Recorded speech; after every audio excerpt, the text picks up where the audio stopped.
I wonder what's keeping Claire. Relax. You'd better enjoy your last moments as a bachelor. Who are those people over there? Oh, friends of hers, I think, from that newspaper she worked on. I wish she'd hurry up. I'd like to get the gang back to the newspaper. Well, that's Claire for you, even late at her own wedding. You know, I really hate the lizard. What do you mean? Well, I speak now as her editor, not as a disappointed suitor. Claire'd never make a newspaper woman, and you know it. Oh, I don't know. She dug up more hot social stuff than anyone the Tribune had before. That takes talent. Personality hacked, my boy, not talent. All right, so I appreciated her personality. You appreciated it. I was the one that brought her to your attention when she was only an $18 a week steno from a hick town. Remember? Very touching, Al. You can put that in your memoirs. She's marrying Henneman now. Listen to the frustrated lovers. You know, if either of you guys had made furnaces instead of small talk, you might be in Henneman's shoes now. Have one of mine.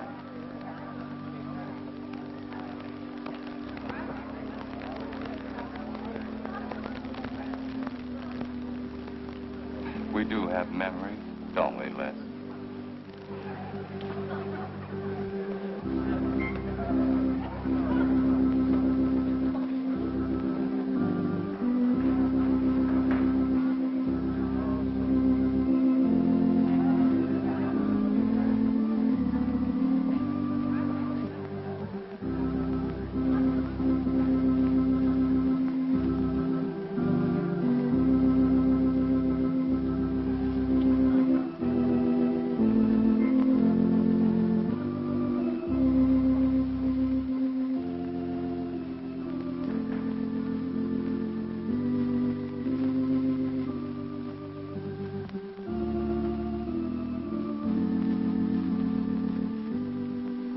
Carl Henneman, wilt thou have this woman to be thy wedded wife, to live together according to God's ordinance in the holy estate of matrimony?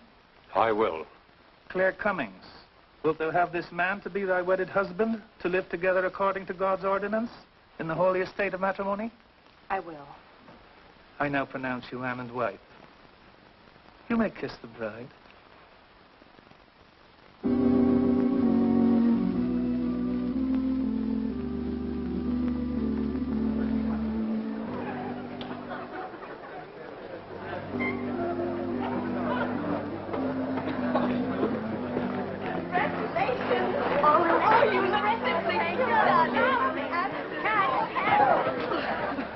June, don't tell me I'm going to lose another employee. Don't worry, Mr. Doyle.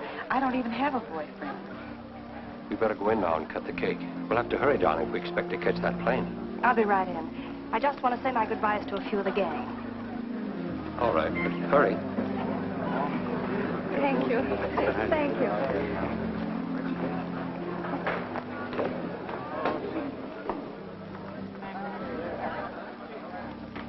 Guess who? Why did you come out here? Because I love you. Because you love me. Claire, you're crazy. Don't you know what those words meant in there? Let no man put asunder. No one can put us asunder, Les, you and me. Oh, I never could figure you out. Except that, well, you make everything add up to spell Claire, don't you? Now, darling. You're even getting a sadistic kick out of having me at your wedding, me and the others. But there are no others. Only you. I'll think about you on my honeymoon. I'll write you.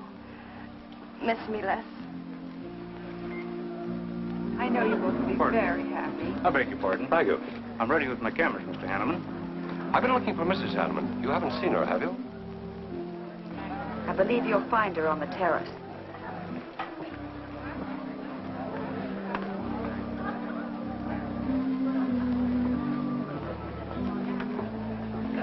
Carl, why aren't you entertaining the guests? I've been waiting for you, my dear. I was detained. On the terrace? Don't you think you were being a little affectionate for a newly married woman? Darling, you're a great big old suspicious bear. That was only Les Burns. And? It was nothing. Just a friendly goodbye kiss. Les did so much to help me with my newspaper career. Why, he's like a brother. You're the only man for me, darling. Ever. They're waiting for us. Shall we cut the cake?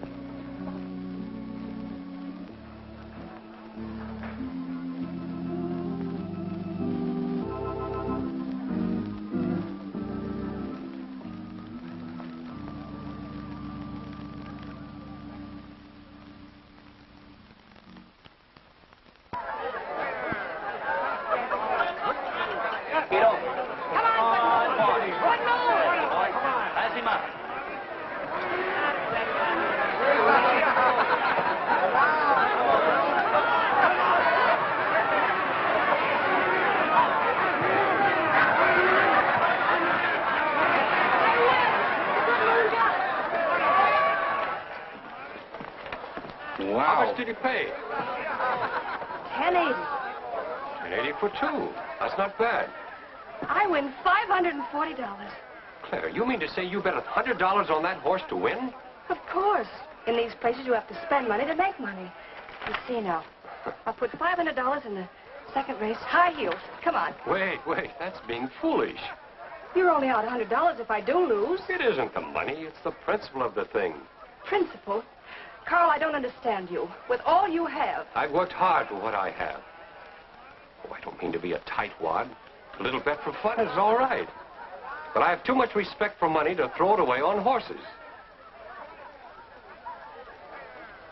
Of course you're right. It was foolish of me to bet so much. Forgive me. Of course. Now, excuse me, I want to go cash these in.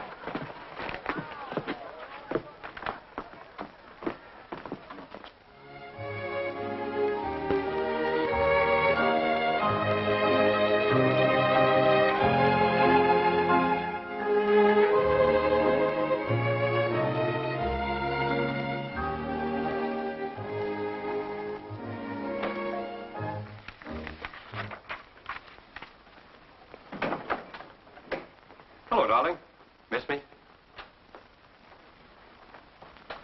Back so soon, Carl. Oh, I only went to the barber shop. Who are you writing to? June Taylor. You remember. Les Burns' secretary. She was at our wedding. Do you want to read some of the awful things I said about you?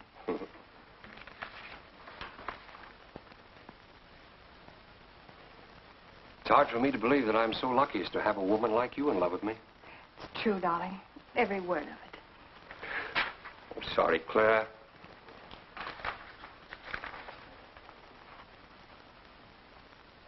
My darling Les. To June, eh? Things are beginning to make sense now. Carl, darling. So that was a goodbye kiss you gave Les Burns. Well, Well, what do you want me to say? nothing. There's nothing you can say, I guess. I'm only glad I found out about it now. Carl, what are you going to do? I'm going back to San Francisco. We're through.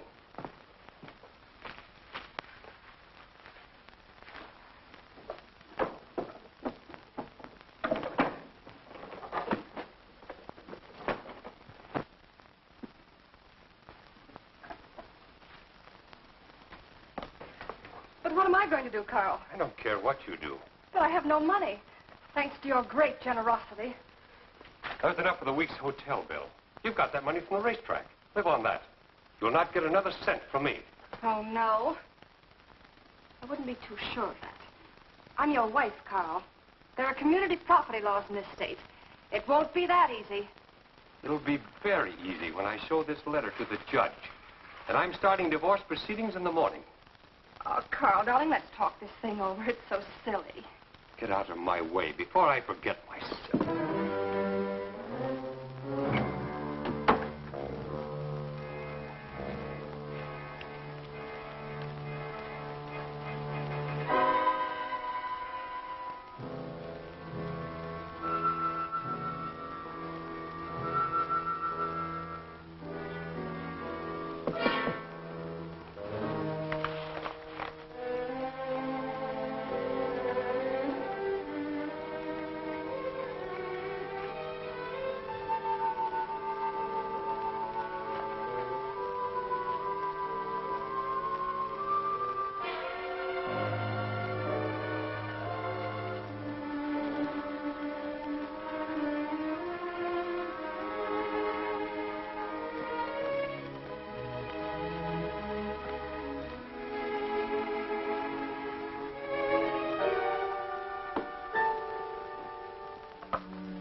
Would you please connect me with a house physician? Hello, Dr. Hastings? This is Mrs. Carl Henneman, Bungalow 9. Could you please leave a prescription for some sleeping tablets for me at the drugstore? I'll be needing them right away. I'm turning in early. No, that won't be necessary. I'm going out for a bite to eat, and I'll pick them up later. Thank you.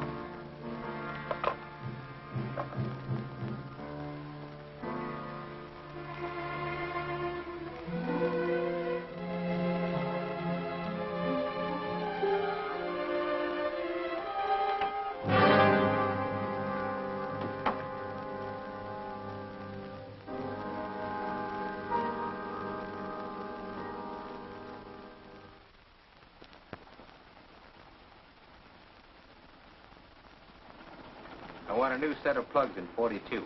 Okay, Blackie.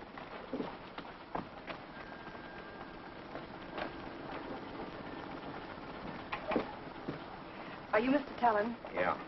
I must reach San Francisco by tonight. I want to be back by morning. Can you make it? I can make it up and back if If what? this weather holds out and my fee is big enough. How much will it cost? $400.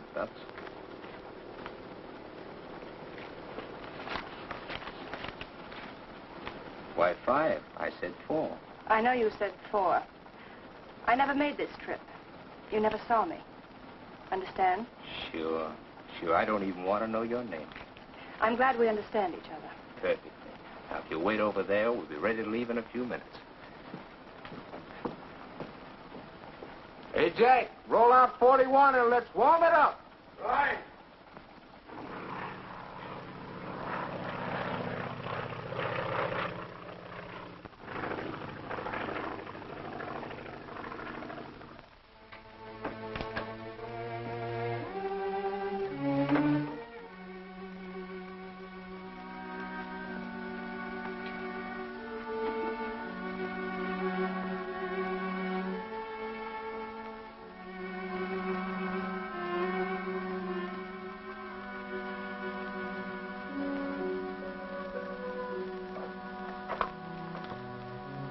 Room service, please. Hello. This is Mrs. Carl Henneman, Bungalow 9. Would you please send a waiter over with the menu? Thank you.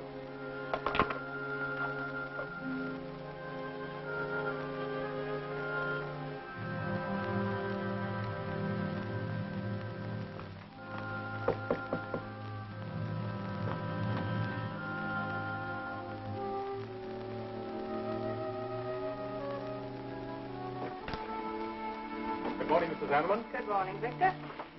Let me see. I think I'll take some orange juice and toast, coffee. That'll be all.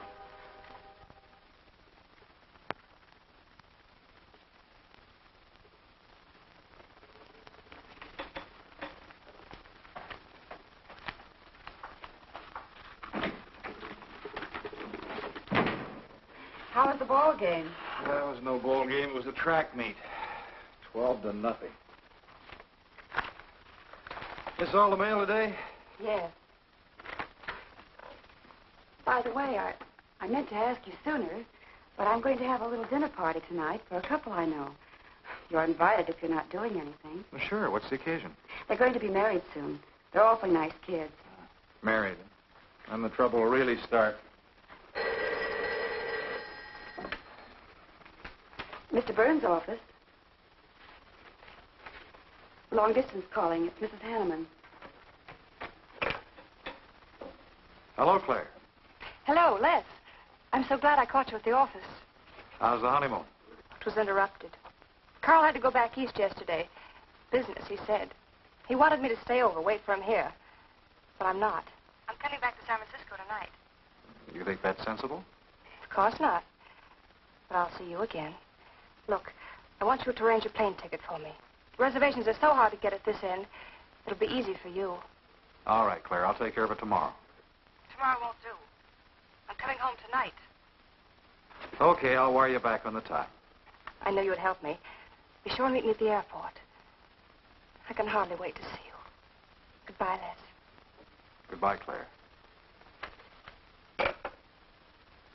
June, get a hold of Hack Doyle. Have him get me a reservation on the 8 o'clock plane out of Los Angeles tonight. It's for Mrs. Henneman. Are you planning to meet her? Yeah. Oh, I guess I'll have to cancel our dinner party tonight. It doesn't matter. Apparently, Claire can get anything she wants out of anybody at any time. Can't she?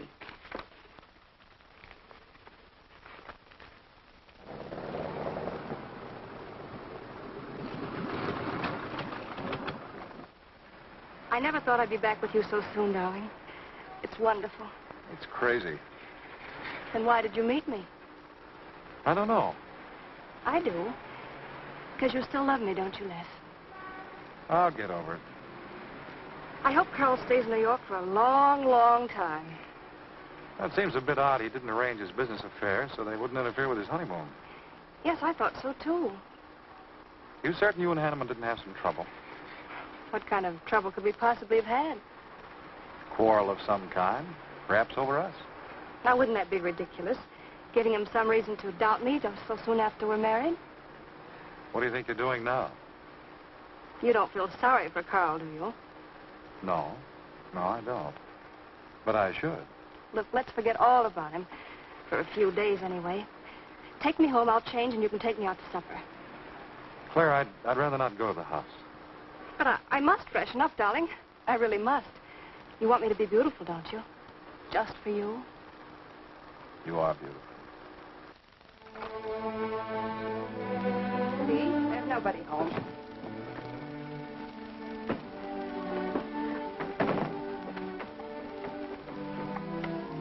Wait in there, darling. I'll be down in a minute. Come here. Oh, darling.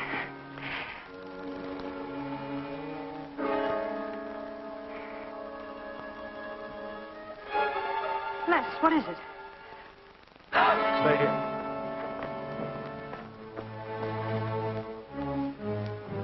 Carl.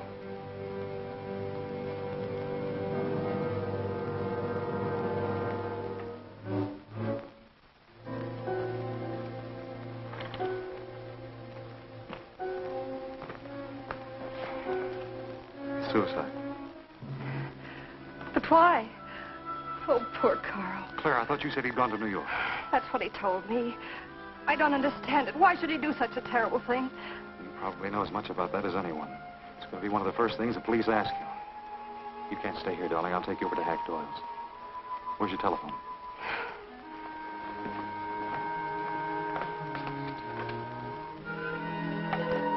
Police headquarters, please.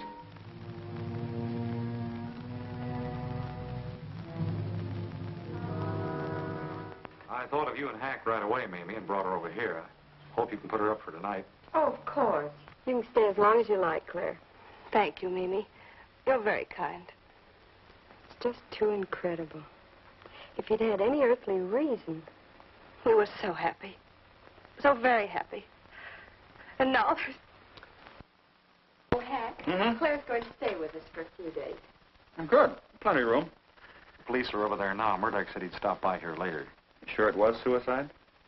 Fairly sure. The man in Hanneman's position, a beautiful wife and all that money? I don't get it. I don't either.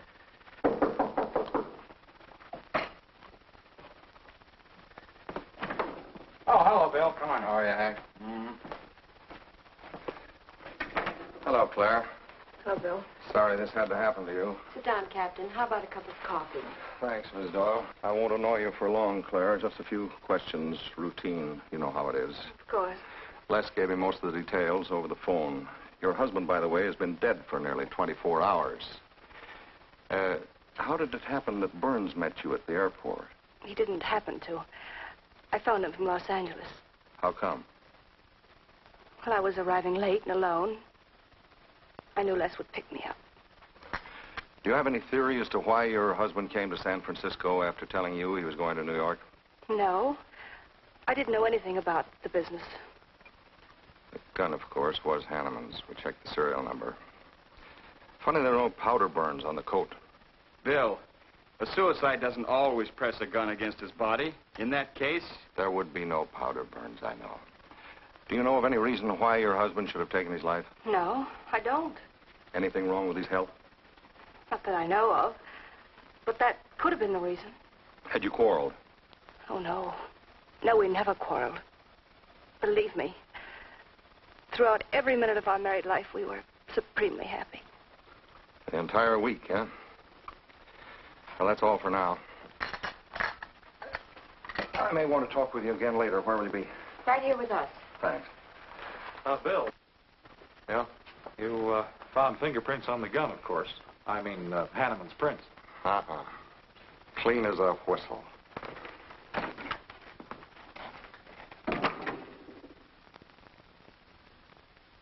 Doesn't Mr. Burns has the position you and Mrs. Henneman found her husband? That's right.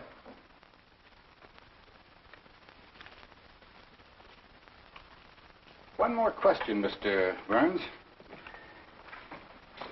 Your testimony at the coroner's inquest said you touched nothing.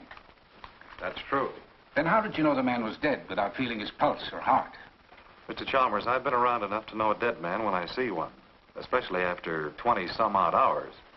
You assumed that Mr. Henneman committed suicide. Why? Well, everything points to suicide. Not in my assumption, Mr. Burns. Mrs. Henneman, you say you saw your husband alive on Monday afternoon, and then the following night, which was Tuesday, you saw him again. Yes, but he was dead. I've told you everything. You don't need a weather vane to see which way this wind is blowing. Was it customary for the servants to take a vacation whenever Mr. Henneman left on a trip and leave the house empty? Well, I don't really know. I didn't give orders to the servants. Carl, Mr. Henneman ran the house. I hadn't moved in yet. I see that you also assumed that this was a suicide. Naturally, it couldn't have been anything else. That's what Mr. Burns said. According to the police scientific detection laboratory, the pistol found near the body was the one used in the death of your husband. But they found no powder burns on the clothes of Mr. Henneman, nor fingerprints of any description on the gun. Furthermore, it was brought out that Mr. Henneman couldn't have fired the gun because in making certain tests of his hand for traces of powder marks, none was found. Just what are you driving at? Simply this. Carl Henneman was murdered. But unfortunately, I haven't enough evidence to hold either of you. You were out of town, and your alibi was proven. You're free to go. But let me give you a tip. I'm not buying any suicide theory, so the case will remain open. See you later, Ed. So long, Hack.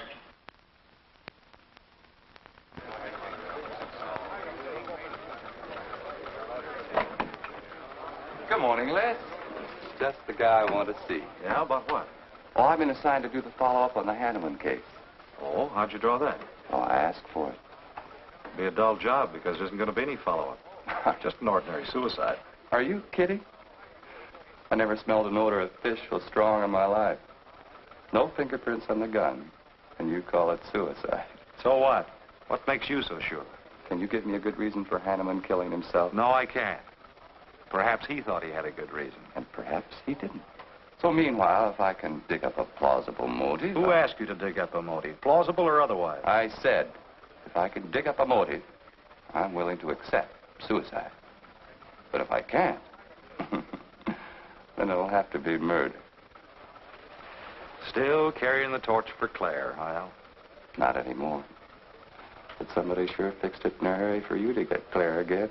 That's a nasty crack. So meanwhile, chum, walk a straight line, or you'll have people thinking you took a shot at Henneman. You got a lot of work to do, Al. You're so right, boss.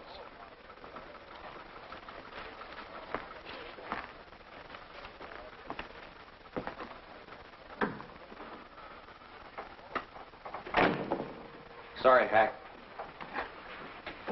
How's Claire taking it this morning? I don't know. She still asleep when I left. Les, I'm worried about this deal. Police aren't buying any suicide theory. Is that why you put Herrick on the story? Maybe. He might dig up a suicide motive. What's your slant? Well, Henneman killed himself. Nice try, Hack. You're about as subtle as a punch in the nose. You think Henneman was murdered, don't you?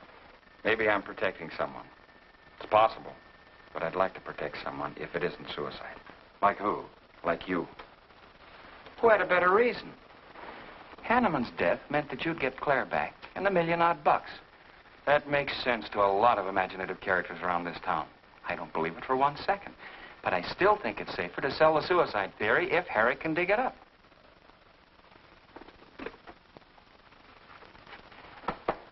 Thanks, Hack. But I didn't do it. Yeah. Send him in. Well, they're on the job. Hello, Batson. What's on your mind? The DA would like to see you gents in the morning. Says it's important. About 10 o'clock. What do you want us for? Don't you know? Mrs. Henneman's already got her invitation. See you tomorrow.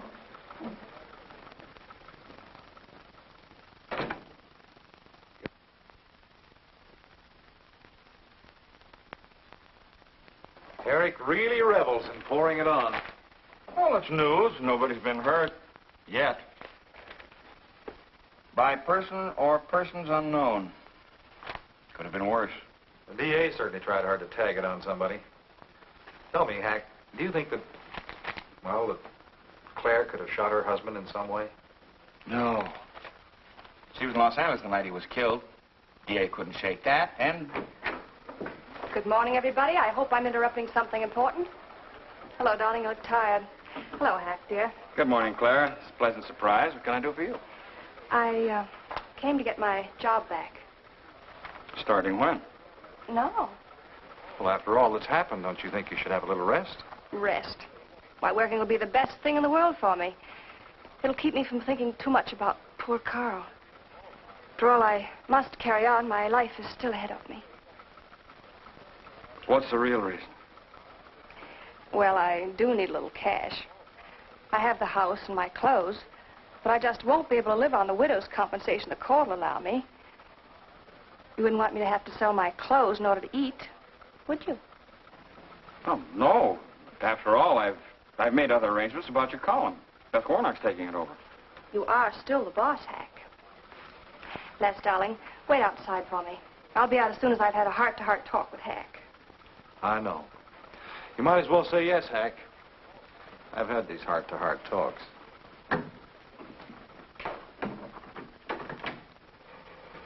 You will let me stay, won't you, Hack?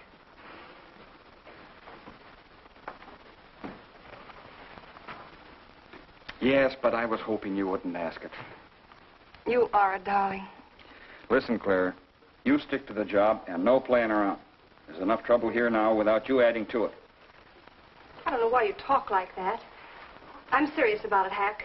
I'll work hard. For your sake, I hope you do.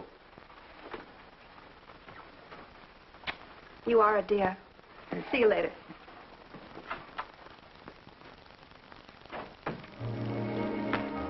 Well, see you later, Al. All right. Hopefully you're friends. Yeah, old friends.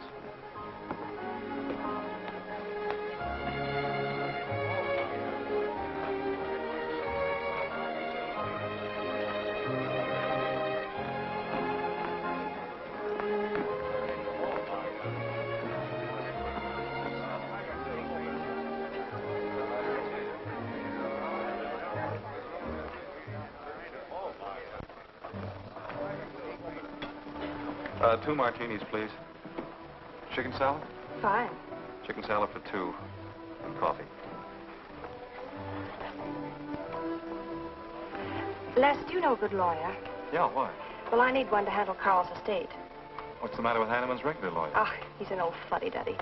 I want someone whom I can trust to take care of my interests. Well, you might try Lawrence Carson. He specializes in probate work. Carson. Good. I'll call him tomorrow.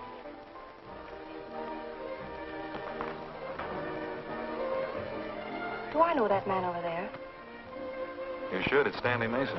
Our paper's backing him for Congress. Of course.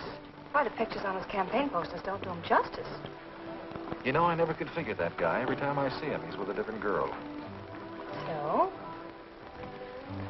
Oh, we'll have 4 Manhattans. Make them half French and half Italian vermouth. We'll order later. I'll look after them personally, Mr. Mason. Thank you. Stanley, Isn't that Henneman woman over there? Yes, she's very attractive, isn't she? Well, if she likes the type. Why wouldn't he be a good man to handle the estate? No. He's too tied up with his election campaign. What are his chances, Les? I'm going to Washington. Pretty good. Why? That makes him important. I've got to have someone with influence.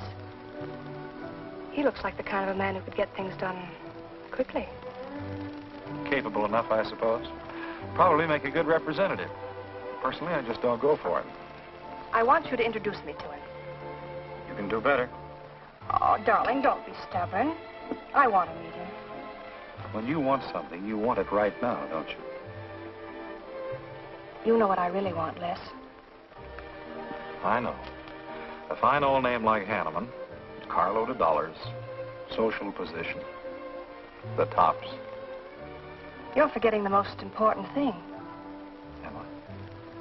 You see, that's just the frame. You're the picture in that frame. What's that about a frame? Sergeant Benson, won't you join us? No, but Burns here can join me. Been looking all over for you. The captain wants to have a little chat. Now. What is this, a pinch? No, just an interview. It won't take long. It's too bad you couldn't have found me at 10 o'clock this morning. I was in a dentist's chair. I'm sorry, Claire. It's all right, darling. I'll wait for you here.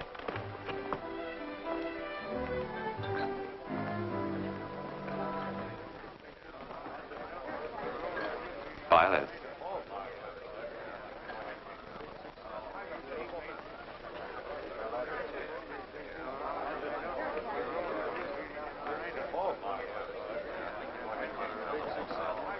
Hello, Al. Don't tell me they finally grabbed Les for murder. Wouldn't you like to hear me say yes? Yes. Well, don't stop the presses. Yet. You're the most composed dame I ever saw. I don't believe you give a hoot whether this case ever gets solved. Oh, but of course I do. Really. Say, Al, how well do you know Stanley Mason? Quite well. I've planted some of his propaganda. You can do me a favor. A big favor. I want to meet him. Might be a good idea. I remember I once introduced you to a fellow by the name of Les Burns. Promptly lost you. Excuse me.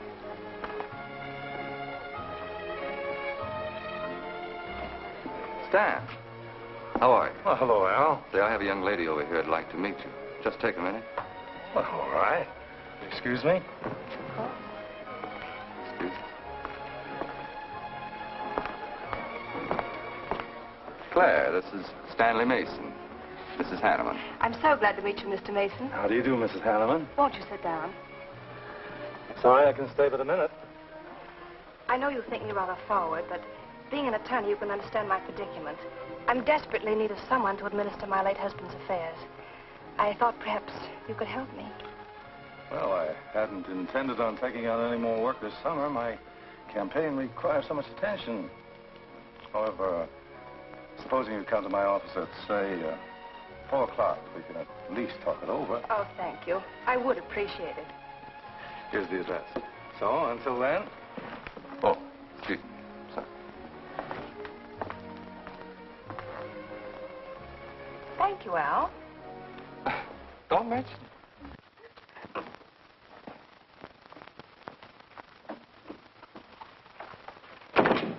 I found him, Cap. Right where I expected. With a grief-stricken widow. Only if she's grief-stricken... Let's skip it. Les, my boy, have a seat. Last time it was hello, Burns. Today it's Les, my boy. What do you want? Yeah, I just wanted to chin a bit, will you? Oh? I didn't know I was that interesting. You live out in the Henneman neighborhood, don't you? No, and you know it. But you go out to that neighborhood quite often, don't you? Yeah, so what? To visit friends. Oh, sure, that's right. There's Hack Doyle and his wife, June Taylor. Say, there's a clever little girl, huh? Your secretary, huh? Since when have you become so interested in my secretary? I thought you were a happily married man. Weren't you out in that neighborhood the night Henneman was shot? Monday night? Uh-huh. No, I wasn't. I played gin rummy with the boys in the press room. Went home to bed about 10 o'clock. He read the testimony, did the checking. Come on, Murdoch, what's on your so-called mind?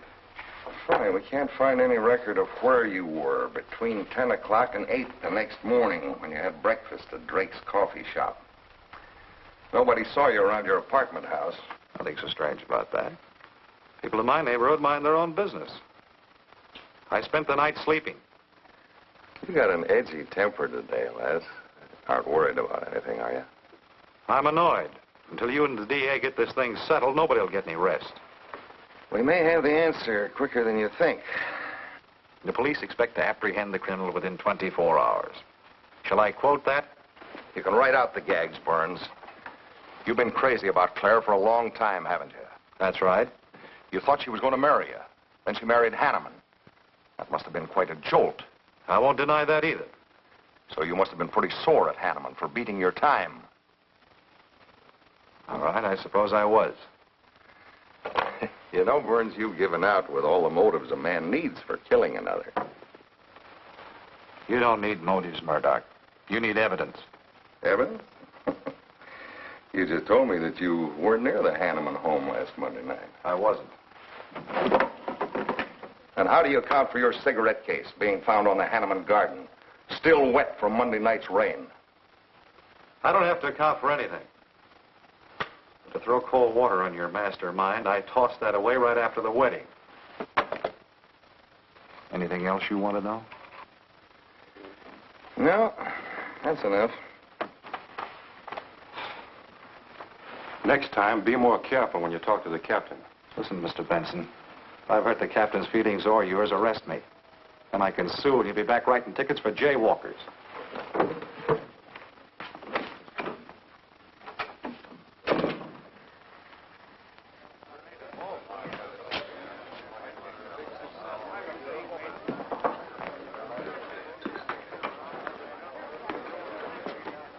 You rent that stool by the month?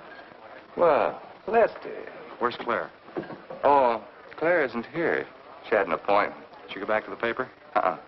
No, about this time, she should be walking into the inner sanctum of that courageous and fearless champion of the people's rights. That distinguished candidate for the Congress of these United States. Mr. Stanley Mason. You sound like you're on Stanley's payroll. Mm-hmm. I introduced them. You seem to have a talent for that sort of thing. Thank you. I believe that's all the information I need, Mrs. Henneman. I can't possibly find words to express my gratitude in your consenting to help me. Oh, believe me, it's a pleasure. A little pressure in the right places should settle the matter quickly for you. Thank you again, and good luck in the election. Oh, thank you. I suppose you'll be leaving for Washington immediately if you do win. Yes, if I win. You will. I know you will. Well, I really must be going. Oh, can't I drop you off somewhere? I'm sorry. Not this evening. Mr. Burns is taking me home. He's the gentleman you saw me with today. I'll call you tomorrow. Perhaps we can have dinner and talk some more about your problems. Splendid. Goodbye.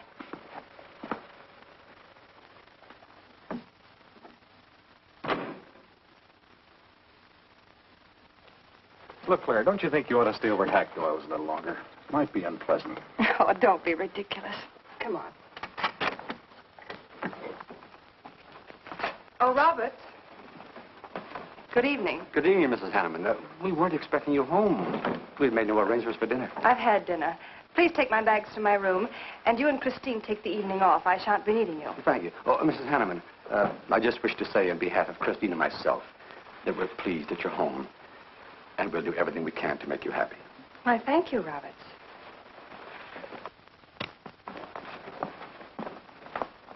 Well, come in, darling. You aren't afraid of Carl's ghost, are you?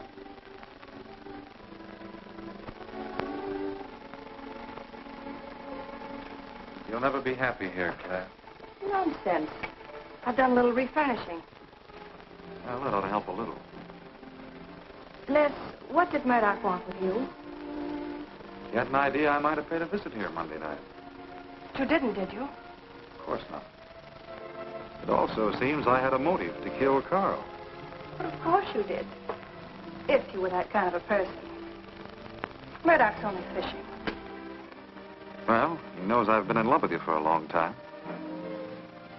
I told him. You told him? Why not? It's true. You want them to keep working on you, so they'll stay away from me. That's it, isn't it? Yeah, that's it. I said I'd stand by. And you have. And I love you the more for it. You know I do love you, don't you, darling? I think you do, Claire. In a peculiar, mixed-up sort of way. I never should have married Carl. I didn't really love him, but he offered so much. Things I never had. But that's all over now. No, it's not all. And it won't be until they find his murder. They will. And there'll be nothing to keep us apart again. Ever. Claire, if I could only sell myself on that. You've got to, Les. You've got to.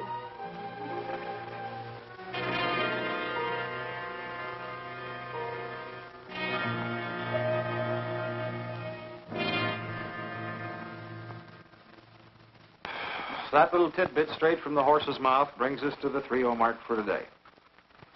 See you around about this time tomorrow. Les Burns. You're pretty sharp today. That's the best column you've done in 2 weeks. Thanks. You say so, it must be all right. Hi, pal. Hello, Harry.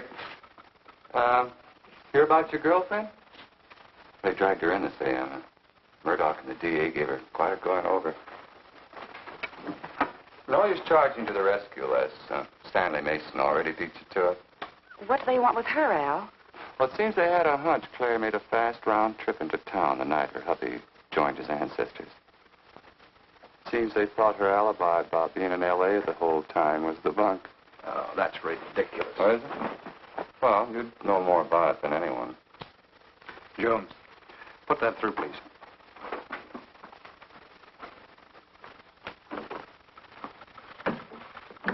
Okay, Al.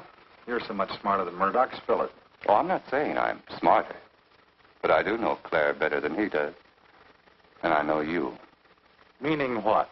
Claire never lost any interest in you before, during, or after her marriage. Well, that doesn't prove it happened. With all that wampum at stake, this whole thing could have been planned weeks ago by both of you. I'm fed up with your dirty cracks. Now get out! Wait a minute. Look, Junior, one of these days I'm going to be too late and you're not going to have any teeth.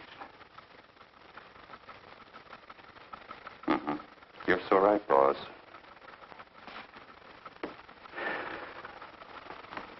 What's wrong, Les? Nothing, forget it. The way you want it? If anybody wants me, I've gone for the day. Have one for me, too.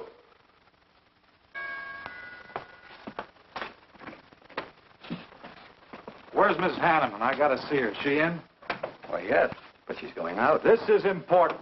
What's the trouble, Les? Oh, I've been trying to find you all afternoon. You didn't get back to the paper. Where were you? I was with Mr. Mason. We were talking over the estate. Oh.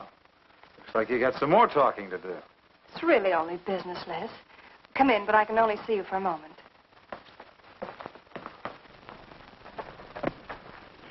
You've taken on quite a package tonight, haven't you, Les? No, I've had a few drinks. Sitting over at Renard's. And thinking things. Crazy things. About me? Yes, you. Murdoch and the DA asking you all those questions. It's nothing to be disturbed about. I'm not so sure. Why do you say that? Were you in this room Monday night? What? Why, you know I wasn't. I don't know anything. But I wouldn't lie to you. Have I ever, Les? Claire, there's only two people who could have profited by Henneman's death. I'm one of them. You're the other.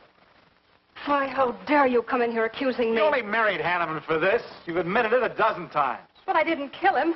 How can you even think it? I didn't kill him. I didn't say you did. But if you know anything, you've got to tell me. Were you in this room Monday night? No. You might have come in, seen someone. I've got to know. Stop shaking me. Then tell me the truth. Let go of me. I thought you were going to stand by me. Why, you're drunk. I'm only trying to help you and me. Ha! Help me. You're accusing me of murder. How do I know you didn't kill him? You were in town. Claire. I've as much right to accuse as you have. But I'm not accusing you. Get out of this house. I once said I couldn't figure you out. I can now. You're not a normal woman. You're not warm. You're cold, like ice. Yeah, like ice. Blonde ice. Get out of here.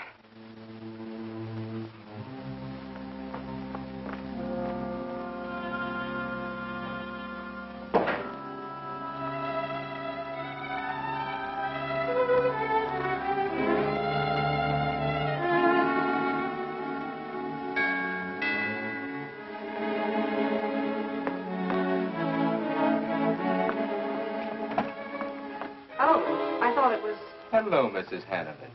I don't believe I know you. Sure. Sure you do. Let me come in. We can talk better inside. In there. Now, what do you want? Well, I saw your picture in the paper, and I found out who you were. I figured we could make a deal. Deal? I was going to call on you last night, but you had company. And I had to see you alone. What kind of a deal? Seems that plane ride last Monday night returned big dividends. I paid you to forget me. I thought I could trust you. Sure. Sure you can trust me. But it's hard to forget murder for any $100. Why, you dirty double... I don't like that word. All right, we'll forget what happened to Henneman. I'll go along with you on that suicide story. That is providing there's a little consideration of, let's say, 50 grand. $50,000? Why, I don't have that kind of money. This estate's in probate. I won't receive a thing for months. I can wait. But in the meantime, I'll take this. I know a little man who'll lend me money on it. All right. All right. Just don't come near this house again. But I will keep in touch with you. Quick, out the terrace door. And don't forget, Mrs. Henneman, I'm not kidding about that 50G.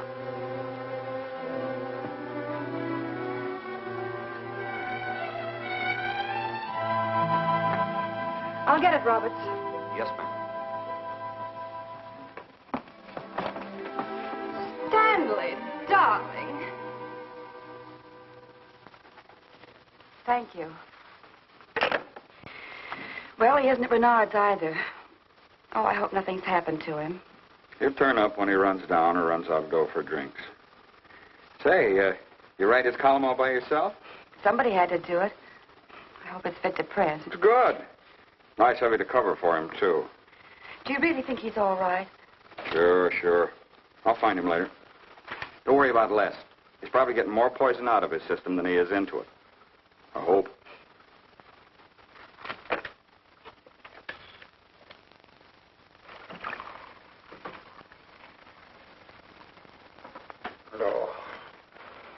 Oh, June. Oh. See if you can give me another head, will you? This one's not going to do me much good. You certainly had a little trip for yourself. I guess so. What day is it? Tuesday. Holy mackerel. What happened to Sunday and Monday? I took care of them for you. Oh, you would. Who found me, Hack Doyle? No. Claire. Claire? Mm-hmm. You were trying to convince the doorman at the top of the mark to let you out on the roof. It was the only way to the moon. Oh, brother. The moon? Looks like I wanted more than a little trip. Here, drink this. It'll make you feel better. Guess I've been the horrible example, huh? You no doubt thought you had a big reason for getting tight. I had to get away from something. Something wasn't good for me. Have any luck? I don't know. I'm never going through this again, I can assure you of that. June. Well, I guess I'd better get back to the office. Thanks a lot for looking after me, June. I'll be down after a while, if I can make it. Don't hurry.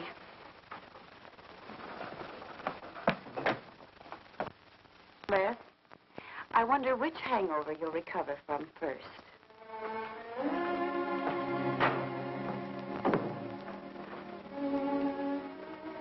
I thought we were all washed up, Claire. Les, for everything I said the other night, I'm terribly sorry. I guess I was a little mixed up myself. Forgive me, darling. I must have been out of my mind to say such awful things to you. I realized the truth later. You were afraid for me because you loved me. That was it, wasn't it? Yeah, maybe it was. I just couldn't believe that. Look, let's forget all about it. We know there's nothing to worry about. There never was. We know that, don't we, Les? Sure, Claire. Sure. Oh. Here's to our new congressman.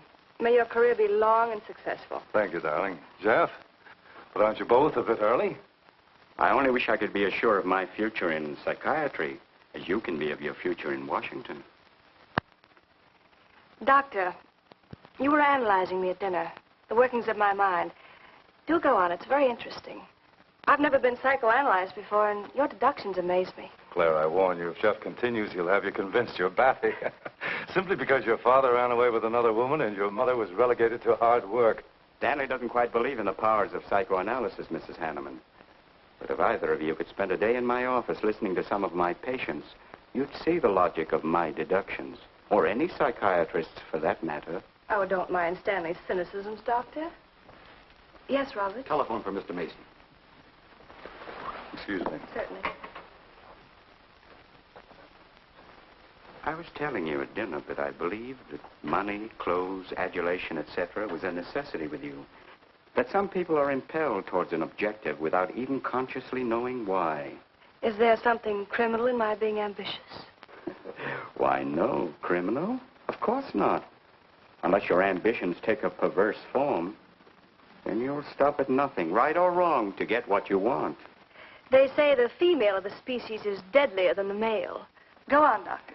Sorry to interrupt, darling. It was my campaign manager. He arranged a last-minute radio interview for tonight. I'll have to leave. You can drop me off downtown, Stanley. I'll get my coat. All right. You forgive me, darling? Of course, honey. I'm so proud of you. Well, I almost forgot the good news. I had lunch with the DA this noon. It looks like Henneman's murder is going to be filed away under crimes unsolved. It's their opinion that it must have been done by a burglar. Oh, I'm so glad, really. Now I'll be able to go with you to Washington with a clear conscience. Say, you haven't told any of your friends about our plans, have you? Oh, no, of course not. Good. We'll surprise them tomorrow night. Yes, we certainly will. Ready? Yes, thank you.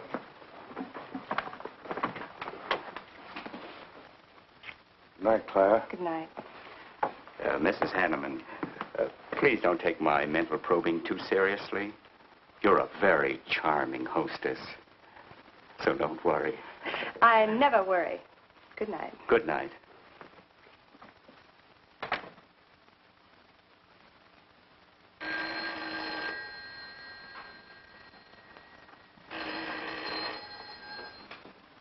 Hello?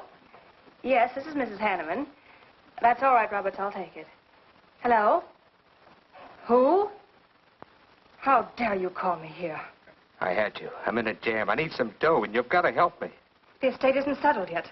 I told you I don't have any money. Don't give me that. You're a smart girl, and if you haven't got it, you know where you can find it. I need at least a couple of grand now and tonight, or else I go to the cops. I got nothing to lose. I have about $700 cash in my jewelry. All right, bring it along. Meet me at the end of the Old Valley Road. Be there in 20 minutes.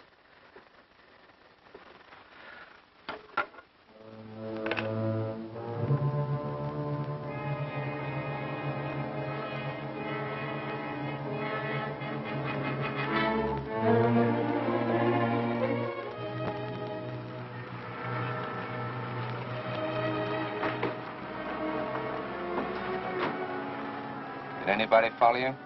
No, Then stop being nervous. I'm not nervous. You are. All right, give me this stuff and let's see if I can use it. These look all right. I got into the bookies for a couple of grand. They're bad little men. And I've been stalling. Tonight they told me, pay off or else. They wouldn't kill you for $2,000. They'd kill for a lot less. That's why I had to put the bite on you. Thanks, Mrs. Henneman. I wouldn't double-cross anybody. Not unless I had to. I wouldn't double-cross anybody either, Blackie. Unless I had to.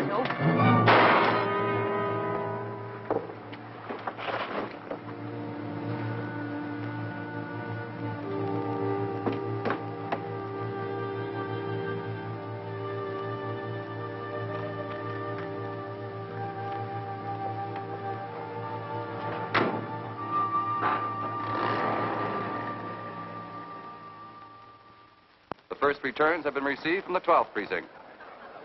Mason, 311, Jeffers, 282, and Allen, 91.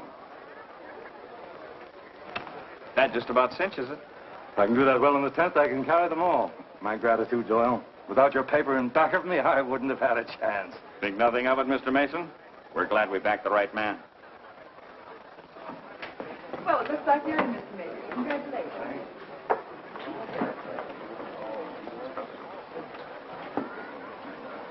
Seen Les and Claire yet tonight?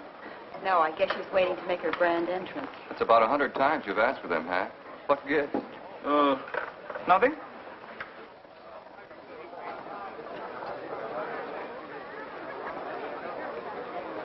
Mr. Doyle, looks like we have a new congressman. Yes, it does. I'm sure he's going to be a good one. I hope so. We backed him. Hello, Claire. Hi, Les. Hi, Hank. Oh, good evening, Claire.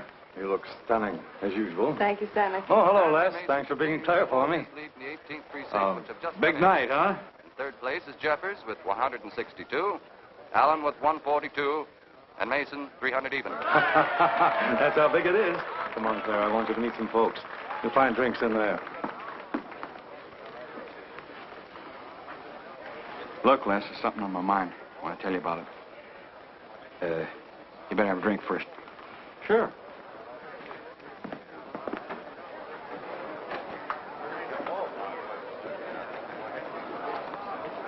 Hi, folks. How's the brawl?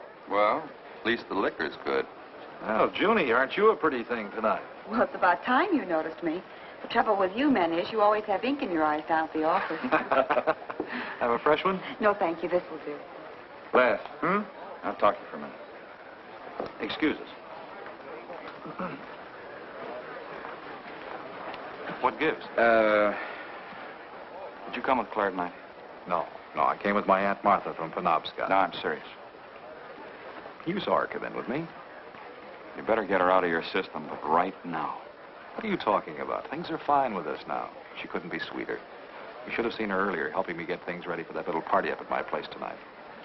How about a speech, Mr. Mason? We haven't had one. Come on, Stanley. Yeah, give us a speech. That's all I need. Now, wait a minute. Speech, all right. If you want a speech, you shall have it. Ladies and gentlemen, I want to introduce to you a very lovely young woman, better known to you as Claire Cummings. I am happy to announce that she's bestowed upon me the great honor of consenting to become my wife.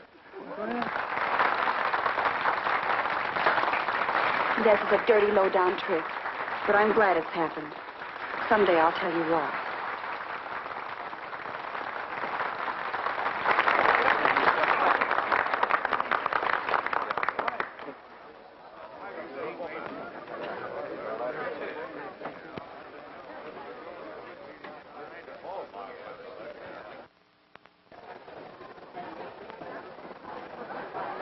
All the rest in the world, my dear. That was quite a speech you made, Stanley. Surprised, Jeffrey? Aren't you going to congratulate us, Doctor? It's customary. Hate to take you away at this moment, Stanley, but there's something I must talk to you about. It's important. But of course, Jeffrey. Will you excuse us? I know you'll enjoy living in Washington. When do you plan to have the wedding?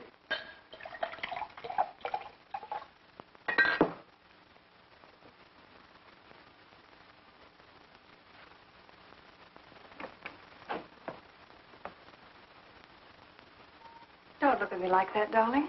And what are you doing here? I wanted to see you alone. Sure, not a husband in sight. Dead or alive. I didn't have a chance to explain. No one can put us asunder, Les. You and me. It was more effective last time with wedding music, remember? Oh, you're cruel. I didn't mean to hurt you, and you are hurt, aren't you? That's how much you bother me now. Not a quiver. What about your heart? Claire Cummings, Henneman, Mason. If this keeps up, you won't be able to get your initials on your silverware. I can't help it, Les. I do love you, but you could never give me the things I must have. Money, importance. With me, they're a necessity. Oh, stop it, Claire. You're like a poison. Take a little bit and you're finished. But too much becomes an antidote. All right, darling. But if we've really come to the end...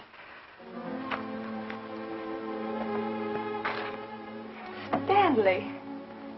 Do you mind, Burns? I'd like to say something to my fiancée alone. Not at all, Mr. Mason. Not at all. Go right ahead.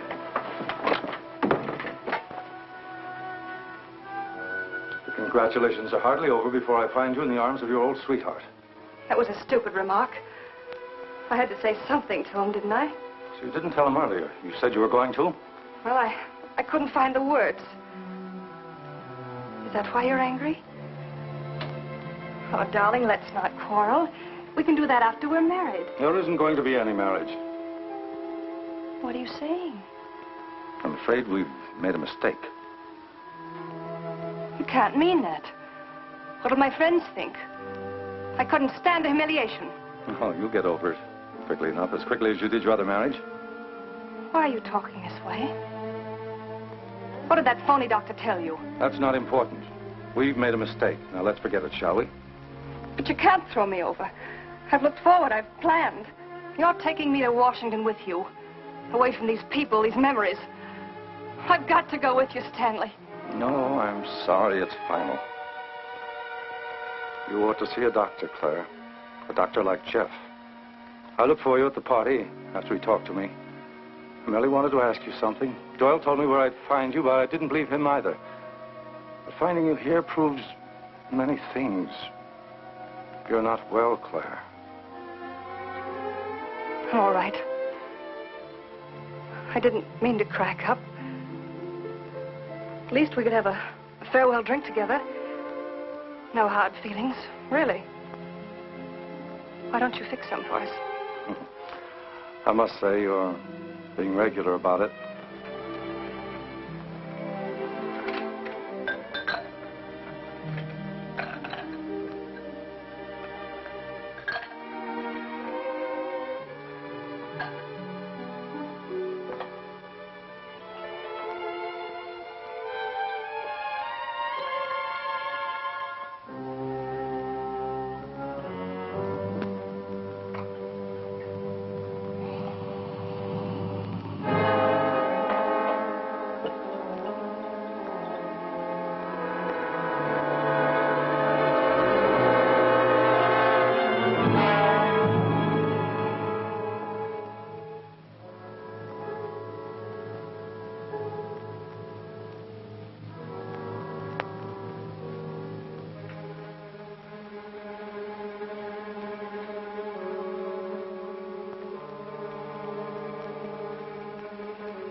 Claire.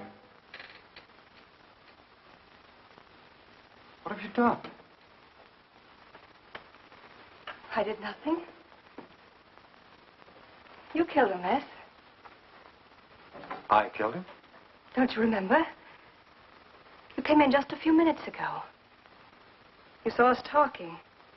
You looked funny. Crazy. You said you were going to kill Stanley because he stole me from you. So you picked up the knife and you stabbed him. You're out of your mind. No, I'm not. You're insane. No. No, I saw you do it. You dropped the knife and you ran out the door. I tried to stop you. Came in just a few minutes later. Right now. You murdering little idiot. Les, don't! Mason, you won! Alan just conceded the election! You're going to... You're going to go. You made it on its minute right there.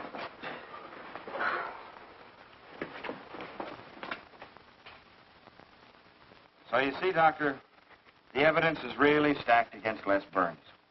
I and the others feel that he's absolutely innocent. Now, I asked you down here to see if there wasn't something you could do to help us prove Les is innocent and Claire's guilt. Because just as sure as my name is Hack Doyle, she's framed him. I agree with you 100%. I am positive that Mrs. Henneman killed Stanley.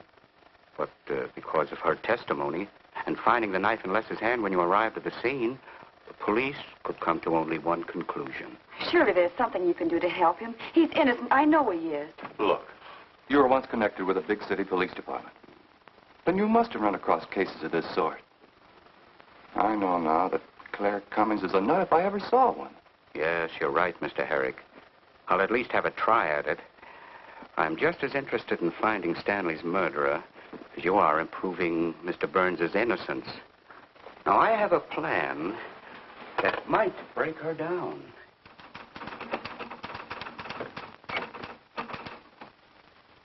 Well, good morning, Dr. Clippinger. To what do I owe the pleasure of this visit? It's no pleasure for me, Mrs. Henneman, I assure you.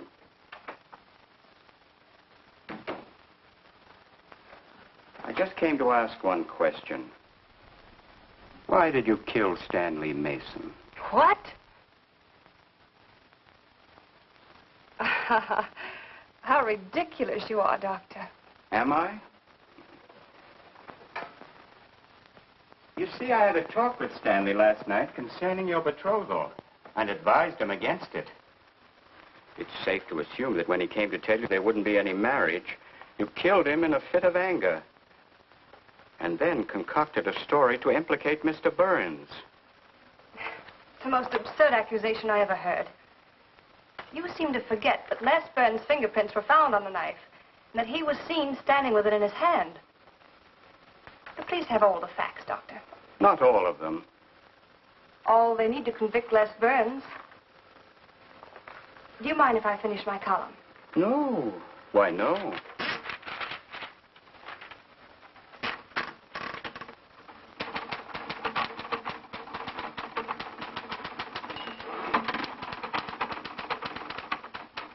I suppose you'll tell the police I killed Stanley and give them that fantastic story to back up your accusations. It won't sound so fantastic to them, Mrs. Henneman. I discovered one or two other flaws in your story. They'll laugh at you. It's insane, absurd. Oh, you're wrong. You see, I've spent my life delving into distorted minds like yours. I worked for the police for many years as a consulting psychiatrist. You sound more like a hypnotist. And I'm quite fed up with your insane theories. Now, Doctor, looking for something, Hack?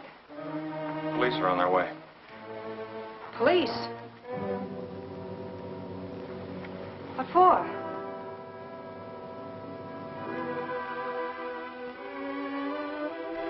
Oh. I see the three of you dreamed this one up.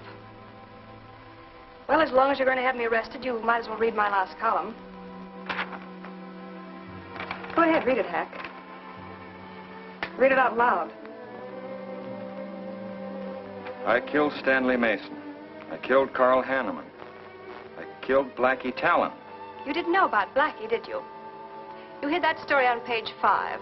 Unsolved robbery and slaying. I killed Stanley Mason because he no longer wanted to marry me. Stanley Mason was the top of the ladder for me. The top rung. I had money. And now I was going to have position. He was taking me to Washington with him. I could leave then without making the police suspicious. Clever of me, wasn't it? Why did you frame Les Burns? Why? Because he caught me with blood on my hands. Because at last even he had discarded me. I never loved any of them. You, Al, Henneman, Mason. But Les, I wanted to hang on to him. He was of no use to me, but I couldn't let him go. Maybe I did love him. Hello. Miss Cummings? No, she's off. I'm glad you confessed, because you never could have gotten away with it much longer. I would have, but to you, Dr. Clippinger. You with your slimy scientific snooping. As soon as you came in, I realized it was you who turned Stanley Mason against me. You sent him to his death just as much as I. Sit down, Claire. Why, but for you, I'd have everything I ever wanted in life. I hated you because you were the first man who ever saw inside my mind. And I'm going to kill you. Let go of my arm!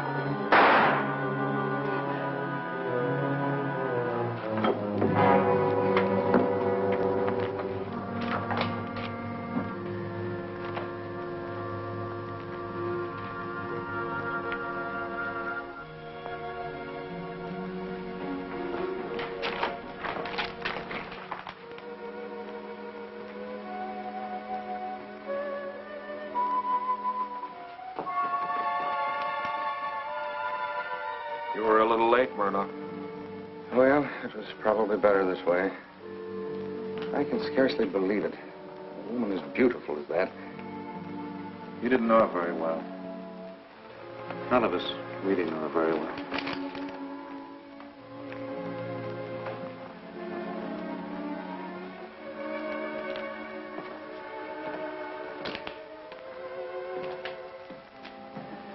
She wasn't even a good newspaper woman.